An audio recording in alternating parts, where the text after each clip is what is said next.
and welcome to Art Tip Tuesday. For those of you that don't know me, I'm Sam and I'm a full-time artist, and my aim is to help and support other pencil artists to grow in skills and confidence and to feel the benefits that regular creative practice has on health and well-being. In today's video, I'm going to be showing you some tips on how to create white fur on white paper by layering up and using certain colours to create depth and form within that white fur. I really hope you enjoy the video.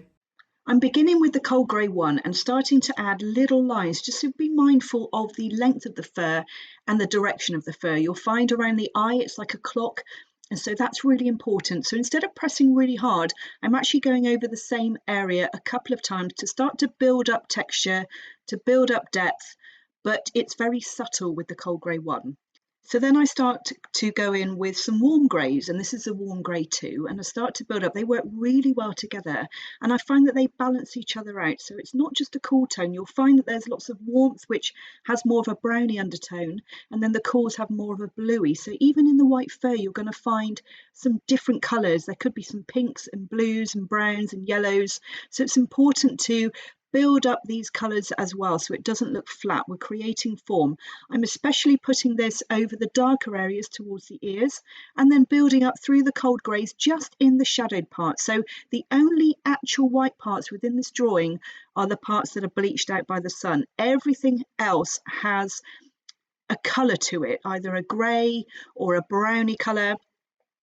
I'm just being mindful not to elongate my pencil strokes because I don't want it to look like a long furred dog.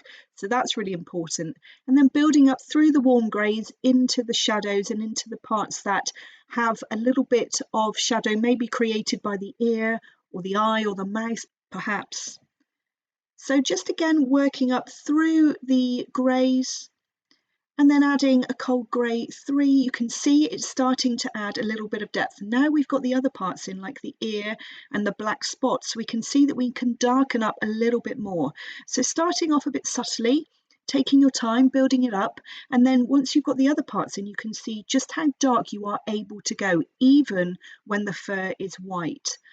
So don't be afraid to add a little bit more depth to the colours. And I actually added some ochre and some bistre underneath the mouth where there was a little bit more shadow.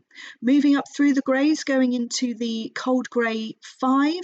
And you might think that that's really dark, but actually it needs it. And then I use this colour to glaze over the top using the side of my pencil, a very, very light hand. And then I'm just deepening up the shadows a little bit. And you can see that's creating form. There's darkness around the eye. So be brave and go a little bit darker than perhaps you might think. I hope you enjoyed today's video and are feeling a little bit more confident about drawing white fur on white paper. Remember to take your time and enjoy the process, and I really look forward to seeing you next time. Bye for now.